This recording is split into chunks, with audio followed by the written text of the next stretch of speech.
إن الحمد لله نحمده ونستعينه ونستغفره ونؤمن به ونتوكل عليه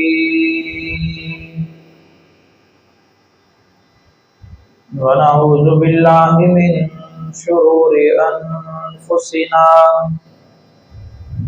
ومن سيئات أعمالنا من يهده الله فلا مضل له ومن يضلله فلا هادي له أشهد أن لا إله إلا الله وحده لا شريك له وأشهد أن محمدا عبده ورسوله أما بعد فإن خير الحديث كتاب الله وخير الهدي هدي محمد صلى الله عليه وسلم وشر الأمور محدثاتها وكل محدثة بدعة وكل بدعة ضلالة وكل ضلالة في النار. أعوذ بالله من الشيطان الرجيم. بسم الله الرحمن الرحيم. يا أيها الناس اتقوا ربكم الذي خلقكم من نفس واحدة وخلق منها زوجها وبث منهما رجالا كثيرا ونساء واتقوا الله الذي تساءلون به والأرحام إن الله كان عليكم رقيبا. يا أيها الذين آمنوا اتقوا الله حق تقاته ولا تموتن إلا وأنتم مسلمون. يا أيها الذين آمنوا اتقوا الله وقولوا قولا سديدا يصلح لكم أعمالكم ويغفر لكم ذنوبكم ومن يطع الله ورسوله فقد فاز فوزا عظيما. اللهم صل على محمد وعلى آل محمد كما صليت على إبراهيم وعلى آل إبراهيم إنك حميد مجيد. اللهم بارك على محمد وعلى آل محمد كما باركت على إبراهيم وعلى آل إبراهيم إنك حميد مجيد. رب اشرح لي صدري ويسر لي أمري واحلل عقدة من لساني يفقهوا قولي. رب زدني علما رب زدني علما.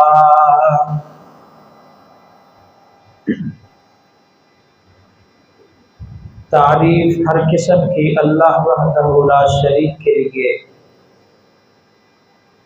جو اس ساری کائنات کا خالق مالک رازق داتا و مستعین ہے، اور ہر وقت درود پڑھا جانا چاہیے پیارے پیغمبر جناب محمد رسول اللہ صلی اللہ علیہ وآلہ وصحبہ وسلم کی ذات اقدس پر۔ عزیز ساتھیو،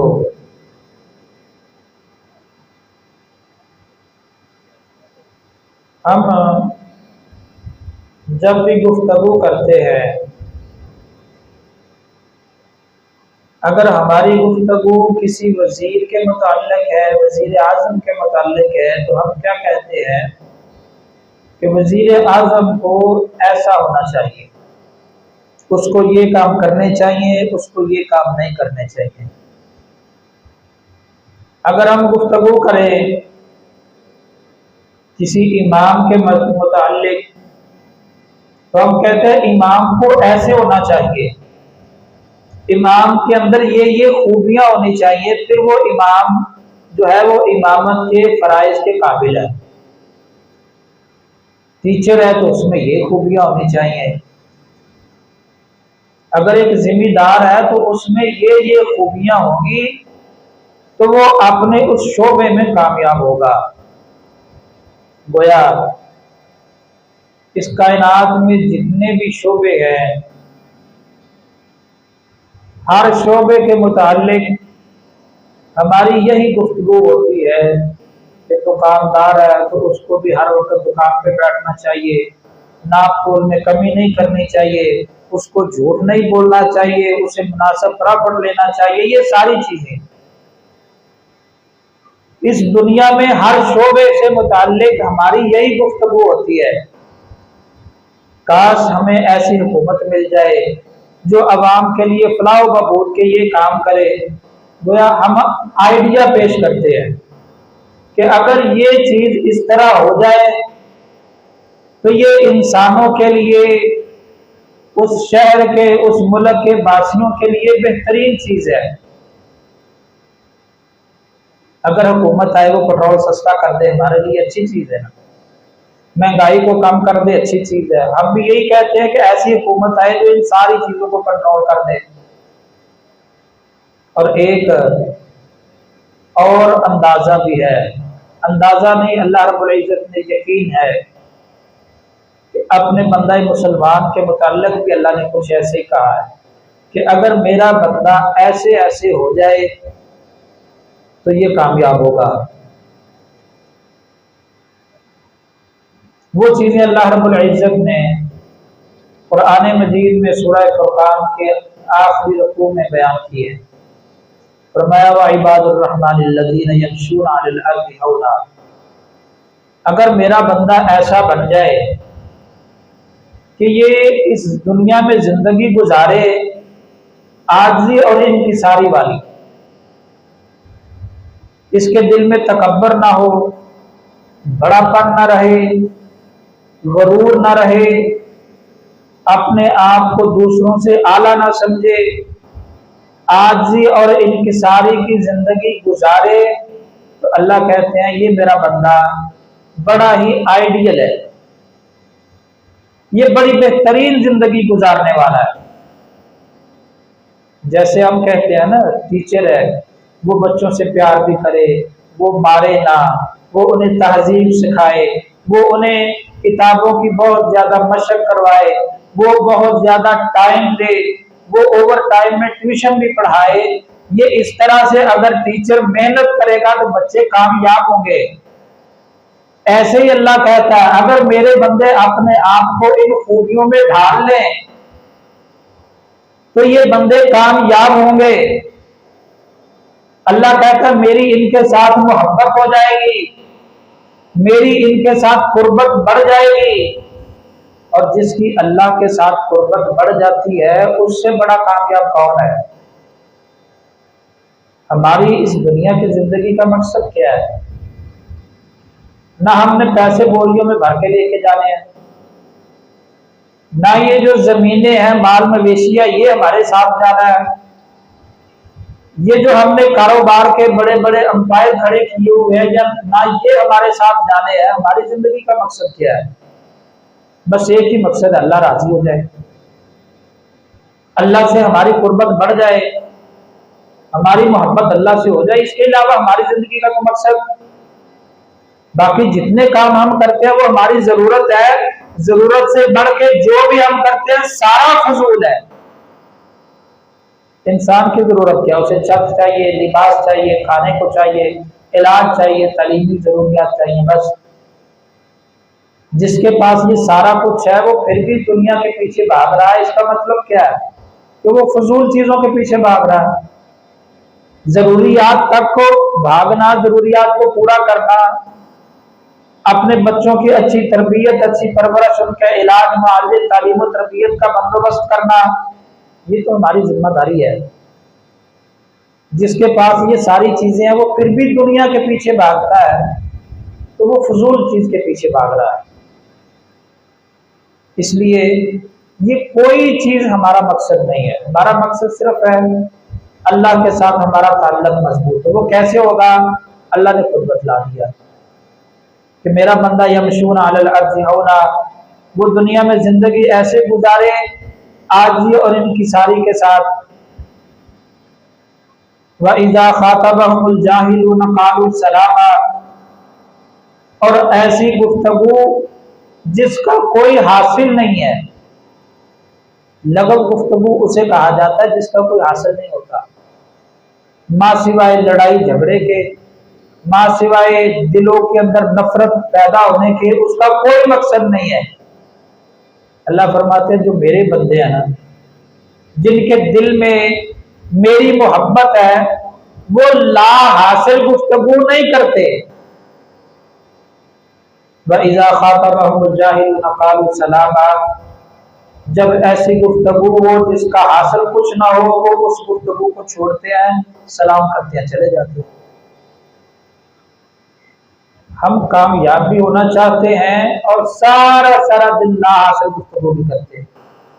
سیاست کے ٹاپک کو چھیڑنے آپ، کوئی بندہ پیچھے رہنے کے لیے، خاموش رہنے کے لیے تیار ہی نہیں ہے۔ آپ کاروبار کے موضوع کو چھیڑ لیں، ہر بندہ اپنی جو ہے وہ بڑھاتری کو بیان کرنے کے لیے وہ آگے سے آگے بڑھ کے گفتگو کرتا ہے، اور ایسی گفتگو کرتا ہے جس کا حاصل کچھ نہیں ہے۔ جو اللہ کے نیک بندے ہیں، جو اللہ کی طرف قربت بڑھانا چاہتے ہیں، وہ لا حاصل گفتگو نہیں کرتے۔ اگر ہم بیٹھے ہیں، ہماری گفتگو میں نیکی ہو، ہماری گفتگو میں وعظ ہو، ہماری گفتگو میں تبلیغ ہو، ہماری گفتگو میں اسلام کی رہنمائی ہو، ہماری تبلیغ میں صراط مستقیم کی طرف لوگوں کو بلانا ہو، یہ تو ہے گفتگو۔ اس کے علاوہ جتنی گفتگو ہے وہ ساری فضول ہے۔ اور میں اپنے سمیت ہم سب کا المیہ یہ ہے کہ ہم لا حاصل گفتگو میں پڑے رہتے ہیں، دین کی، اسلام کی، قرآن کی، حدیث کی، نبی کی، سلف صالحین کی، اکابرین کی، علماء و مفسرین کی بات کو کوئی بھی بیان نہیں کرتا۔ اسلام کے لیے، اسلامی تعلیمات کے لیے ہمارے پاس کوئی وقت نہیں ہے۔ ایک رکوع قرآن مجید کا ترجمہ پڑھ لو، کوئی وقت نہیں ہے۔ 5 وقت کی نماز کے لیے آ جاؤ، ٹائم نہیں ہے۔ اسی بندے کو سیاسی گفتگو میں بیٹھا دو، یہ سارا دن گپے مارتا رہے گا۔ اللہ رب العزت نے کیا فرمایا؟ وہ بندے جو میرے ساتھ قربت بڑھانا چاہتے ہیں، جو میرے لیے اپنے دل میں محبت پیدا کرنا چاہتے ہیں، وہ لا حاصل گفتگو نہیں کرتے۔ والذین یبیتون لربہم سجدا وقیاما، اور جو اللہ کی قربت چاہتے ہیں ان کی راتیں کیسے گزرتی ہیں؟ غفلت میں نہیں۔ یبیتون لربہم سجدا وقیاما، 5 نمازیں فرض ہیں، وہ تو پڑھنی ہی پڑھنی ہے۔ ان کو پڑھے بغیر تو تمہارے پاس کوئی رستہ ہے ہی نہیں۔ وہ تو فرض ہیں، وہ تو تمہارے ذمہ لازم ہے۔ اور اللہ کے بندے، اللہ کے ساتھ محبت کرنے والے وہ لوگ ہیں یبیتون لربہم سجدا وقیاما، جو رات کی تاریکی میں اٹھتے ہیں، تنہائی میں، رات کے اندھیرے میں اپنے رب کے سامنے قیام کرتے ہیں، رکوع کرتے ہیں، سجدے میں گر کے اللہ سے اپنے گناہوں کی معافی مانگتے ہیں۔ والذین یقولون ربنا اصرف عنا عذاب جہنم، سجدے میں گر کے اللہ سے کیا مانگتے ہیں؟ اللہ سے یہ نہیں مانگتے اللہ اتنے کروڑ روپیہ دے دے، اللہ سے یہ نہیں مانگتے اللہ اتنے مربع زمین دے دے۔ وہ اللہ سے کیا مانگتے ہیں؟ یقولون ربنا اصرف عنا عذاب جہنم، اے اللہ یہ دنیا جیسے کیسے گزر جائے گی، بس تو ہمارے اوپر ایک مہربانی کرنا، جب ہم قبر میں جائیں قبر کے عذاب سے، جب آخرت میں کھڑے ہو جہنم کے عذاب سے ہمیں بچا لینا۔ یقولون ربنا اصرف عنا عذاب جہنم، اللہ کے عذاب سے معافی کی دعائیں کرتے ہیں۔ میں اور آپ ذرا سوچیں کہ ہم اللہ کے عذاب سے بچنا بھی چاہتے ہیں اور دعا بھی نہیں کرتے، اللہ سے مانگتے نہیں کہ اللہ ہمیں معاف کر دے۔ اگر ہم واقعتاً اللہ کے عذاب سے بچنا چاہتے ہیں تو ہمیں رات کی تاریکی میں اپنے رب کے سامنے کھڑے ہو کے دعا کرنی چاہیے، اللہ گناہ گار ہیں، کوشش کرتے ہیں نیکی کی پھر بھی بہت زیادہ گناہ ہو جاتے ہیں، اے اللہ تجھ سے معافی مانگتے ہیں تو معاف کر دے۔ کتنی اللہ سے ہم معافیاں مانگتے ہیں۔ ان عذابها كان غراما انها ساءت مستقرا ومقاما والذين اذا انفقوا لم يسرفوا ولم يقتروا وكان بين ذلك قواما۔ اللہ نے کہا جو بندے میرے ساتھ محبت پیدا کرنے والے ہیں وہ جائز حلال طریقوں سے کماتے ہیں، جائز اور حلال جگہوں پہ ضرورت کے مطابق خرچ کرتے ہیں، نہ حد سے بڑھ کر ضائع کرنے والے نہ ضرورت سے کم کنجوسی کرنے والے ہوتے ہیں۔ اگر میں اور آپ ہمیں اللہ نے اگر دیا ہے ہم اپنی ضرورتوں پہ خرچ نہیں کرتے، جو زندگی کی ضروریات ہے اگر ہم ان کو پورا نہیں کرتے اور ہر وقت پیسے کو بچانے کی جمع کرنے کی کوشش میں لگے رہتے ہیں، یقیناً یہ ان لوگوں کا طریقہ نہیں ہے جو اللہ سے محبت کرتے ہیں۔ اللہ سے محبت کرنے والے لوگوں کا طریقہ کیا ہے؟ جو اللہ نے دیا استعمال بھی کیا، اللہ کے راستے میں خرچ بھی کیا اور اس کا شکر ادا کیا، اور اگر اللہ نے نہیں دیا تو صبر کیا، پھر بھی اللہ سے التجائی کی، اللہ کے سامنے ہاتھ اٹھائے گڑ گڑائے۔ یہ ہوتا ہے ان لوگوں کا طریقہ جو اللہ کے ساتھ اپنی محبت پیدا کرنے والے ہیں۔ ہماری تو ساری محبت ہی دنیا کے ساتھ ہے، ہم تو اس دنیا کے پیچھے بھاگ رہے ہیں جس دنیا کی کوئی اہمیت ہی نہیں ہے۔ اس سے بڑھ کر پیارے پیغمبر کا واضح اور فرمان کیا ہو سکتا ہے کہ اللہ کے رسول صلی اللہ علیہ وسلم نے فرمایا اگر اس ساری دنیا کی قیمت اللہ کے ہاں مچھر کے پر کے برابر ہوتی، کسی کافر کو منافق کو اللہ پانی کا گھونٹ نہ دیتا۔ اس سے بڑھ کے اللہ کے رسول ہمیں کن الفاظ میں سمجھا سکتے ہیں؟ پھر بھی اگر ہم دنیا کے پیچھے ہی بھاگتے رہیں تو ہم سے بڑا کم عقل کوئی نہیں ہے۔ اگر ہم چاہتے ہیں کہ ہماری اللہ کے ساتھ محبت ہو جائے، جتنا اللہ نے دیا اس کو اپنی ضروریات پہ خرچ کرو اور اس کا شکر ادا کرو، اور اگر اللہ نے ضروریات سے کم دیا ہے تو صبر کرو۔ والذین لا يدعون مع اللہ الہا آخر،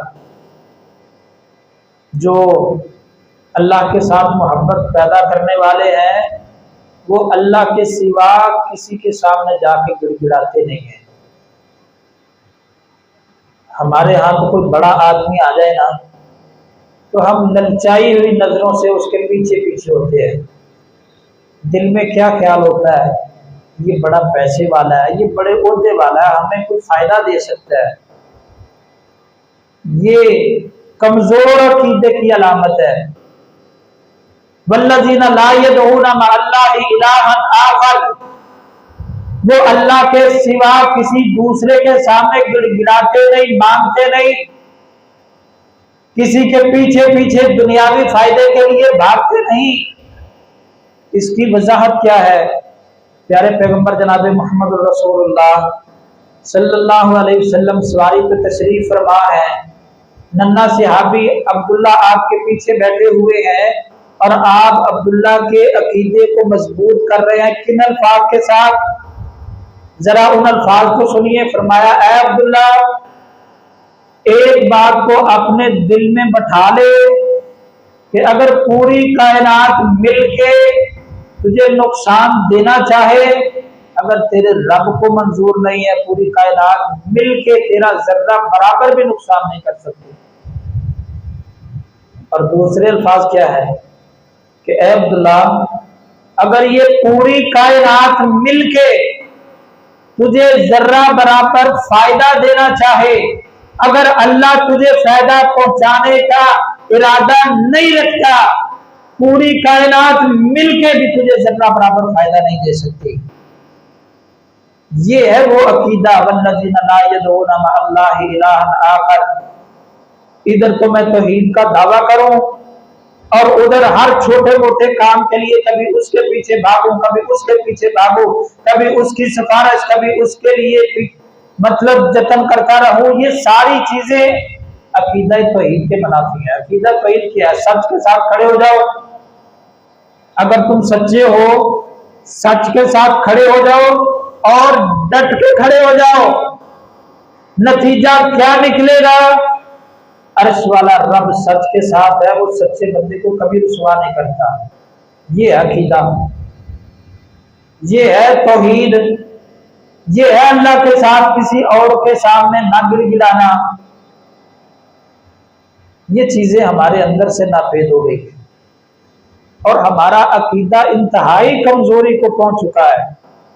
ہم سمجھتے ہیں ہم توحید پرست ہیں، توحید والے ہیں، اللہ کے سوا کسی کے سامنے ہم سجدے نہیں کرتے، درباروں مزاروں پہ جا کے ہم اپنی پیشانی کو نہیں ٹیکتے، لیکن چھوٹے چھوٹے لالچ کی خاطر لوگوں کے پیچھے بھاگنا اور اپنے رب سے نہ مانگنا، رات کی تاریکی میں اللہ کے سامنے ہاتھوں کا نہ اٹھنا اور سجدے میں گر کے اپنے رب سے گفت و شنید کا نہ کرنا، یہ کیا ہے؟ یہ عقیدے کی کمزوریاں ہیں، یہ توحید میں کمزوری ہے۔ عزیز دوستوں اور بھائیوں، اللہ کے ساتھ جو لوگ محبت کرنے والے ہیں، لا یدعون مع اللہ الہا آخر، وہ اللہ کے ساتھ کسی دوسرے کو نہیں پکارتے۔ نفع ہے، نقصان ہے، ان کے ہاتھ اٹھیں گے تو اللہ کے سامنے، ان کی امیدیں وابستہ ہوں گی تو اللہ سے۔ جو بندہ اپنی امیدیں اپنے رب سے جوڑ لیتا ہے، اللہ اس کائنات میں اپنے بندے کو رسوا نہیں کرتا، اللہ غیب سے اس کی مدد کرتا ہے۔ ہم رسوا کیوں ہیں؟ کسی کا کوئی افیسر ہے، اس کی امیدیں اس کے ساتھ، کسی کا کوئی پیسے والا ہے، اس کی امیدیں اس کے پیچھے پیچھے، جس نے یہ عہدہ دیا، جس نے یہ پیسہ دیا، جس نے یہ مرتبہ مقام دیا، اس کے ساتھ ہماری کوئی امید نہیں ہے۔ جو مالک الملک ہے، جو عزت اور ذلت دینے والا ہے، جو نوازنے والا ہے، جو سلطنتیں عطا کرنے والا ہے، جو حکومتوں کو چھیننے والا ہے، جو آج کے بادشاہ کو اگلے لمحے جیل میں ڈالنے والا ہے، جب ہم نے اس سے امیدوں کو توڑ لیا اور دنیاوی عہدوں سے امیدوں کو جوڑ لیا، نتیجہ کیا نکلا؟ کہ ہم ذلیل ہیں، ہمارا کوئی کام بھی پایا تقدیر کو نہیں پہنچتا، ہمارے دل کو اطمینان نہیں ہے، ذہن کو سکون نہیں ہے، رات کو نیند نہیں ہے، دن میں چین نہیں ہے، ہر بندہ پریشانی کا رونا رو رہا ہے۔ عزیز دوستوں اور بھائیوں، وَلَا يَقْتُلُونَ النَّفْسَ الَّتِي حَرَّمَ اللَّهُ إِلَّا بِالْحَقِّ، اللہ کہتے ہیں جو بندے میرے ساتھ محبت پیدا کرنے والے ہیں وہ کیسے ہوتے ہیں؟ وہ لڑائی جھگڑا نہیں کرتے، مار پیٹ نہیں کرتے، کسی کا گریبان نہیں پکڑتے، کسی کو تھپڑ نہیں مارتے، لاٹھی نہیں مارتے، فائر نہیں مارتے، کسی کا خون نہیں بہاتے، کسی کو محفل میں ذلیل و رسوا نہیں کرتے، ہر ایک کی عزت، ہر ایک کا احترام بروئے کام آتے ہیں، ان کے ہاتھ سے محفوظ، ان کی زبان سے محفوظ، ان کے شر سے ہر بندہ محفوظ رہتا ہے، وہ کسی کو ذلیل و رسوا نہیں کرتے۔ مسلمان کو کیسے ذلیل کر سکتا ہے جبکہ اللہ نے بیت اللہ سے بڑھ کے ایک مسلمان کو حرمت عطا کی؟ اگر یہ چیز ہمارے دل میں بیٹھ جائے تو کوئی مسلمان کسی دوسرے کو ذلیل نہ کرے، کسی کو رسوا نہ کرے، کسی کے اوپر ہاتھ نہ اٹھائے، کسی پر زبان نہ چلائے۔ عزیز دوستوں اور بھائیوں، وَلَا يَزْنُونَ، اللہ فرماتے ہیں جو بندے میرے ساتھ محبت پیدا کرنے والے ہیں وہ بے حیائی کے راستے کو نہیں اپناتے۔ اگر ہمارے ہاتھ سے، زبان سے ہمارے گفتگو سے، ہمارے طرز زندگی سے لوگ مطمئن ہیں، اگر لوگ محفوظ ہیں، ہمارے شر سے لوگ بچے ہوئے ہیں اور ہماری نظروں میں حیا ہے، یقیناً پھر ہم اس طریقے پر ہیں، ان لوگوں کے طریقے پر ہیں جو اللہ سے محبت کرنے والے ہیں۔ اور اگر لوگ ہمارے شر سے محفوظ نہیں ہیں اور اگر ہماری نظروں میں حیا نہیں ہے تو ہمیں غور کرنا چاہیے کہ ہم ان لوگوں کے راستے پر نہیں ہیں جو اللہ سے محبت کرنے والے ہیں۔ قل ان کنتم تحبون اللہ، اگر تم اللہ سے محبت کرنا چاہتے ہو نبی کی زندگی کو اپنا لو۔ اگر ہم نبی کی زندگی کو اپنا لیں یہ ساری برائیاں ہماری زندگیوں سے نکل جائیں۔ الا من تاب وآمن وعمل عملا صالحا فاولئک یبدل اللہ سیئاتہم حسنات۔ جو اللہ کے ساتھ محبت کرنا چاہتا تھا لیکن پچھلی زندگی میں گناہ کرتا چلا آیا ہے، غفلت میں، کم علمی میں، شیطان کے بہکاوے میں یا کسی بھی طریقے سے، اللہ نے اسے بھی موقع دیا ہے۔ اللہ نے اسے کیا موقع دیا؟ آج ہی اس غلط کام کو چھوڑ دے اور میرے سامنے گڑ گڑا کے معافی مانگ اور آئندہ اس غلط کام کو نہ کرنے کا وعدہ کر اور نیک عمل کر، نماز کا پابند ہو جا، روزے کا پابند ہو جا، شریعت کے مطابق اپنے آپ کو ڈھال لے۔ اللہ فرماتے میں کیا کروں گا؟ فَأُولَٰئِكَ يُبَدِّلُ اللَّهُ سَيِّئَاتِهِمْ حَسَنَاتٍ۔ ایک تو یہ تھا کہ تیری پچھلی خطاؤں کو معاف کرتا، تیرے اپنے آپ کو بدلنے کی وجہ سے اللہ کہتے ہیں میں اتنا خوش ہوتا ہوں، میں بندے کی پچھلی ساری برائیوں کو ختم نہیں کرتا بلکہ نیکیوں میں بدل دیتا ہوں۔ عزیز دوستوں اور بھائیوں، اگر ہم چاہتے ہیں کہ ہماری اللہ تعالیٰ کے ساتھ محبت ہو جائے اور ہمارا اللہ کے ساتھ تعلق مضبوط ہو جائے تو یہ جو آیات میں آپ کے سامنے پڑھ رہا ہوں ان میں بیان کی جانے والی اوصاف ان کو ہمیں اپنانا ہے۔ اللہ نے فرمایا وَمَن تَابَ وَعَمِلَ صَالِحًا فَإِنَّهُ يَتُوبُ إِلَى اللَّهِ مَتَابًا۔ جو بندہ نیک عمل کرتا ہے،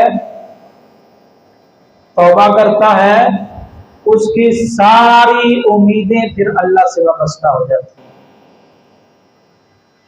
وہ اپنے ہر نفع اور نقصان کا مالک اللہ کو سمجھتا ہے، وہ اپنے گناہوں کی معافیاں بھی اللہ سے مانگتا ہے۔ والذین لا یشہدون الزور، وہ پھر جھوٹے بندے کے ساتھ کھڑا نہیں ہوتا، وہ جھوٹی گواہی نہیں دیتا، وہ جھوٹے کی فیور نہیں کرتا، وہ جھوٹے بندے کے حق میں ڈنڈی نہیں مارتا،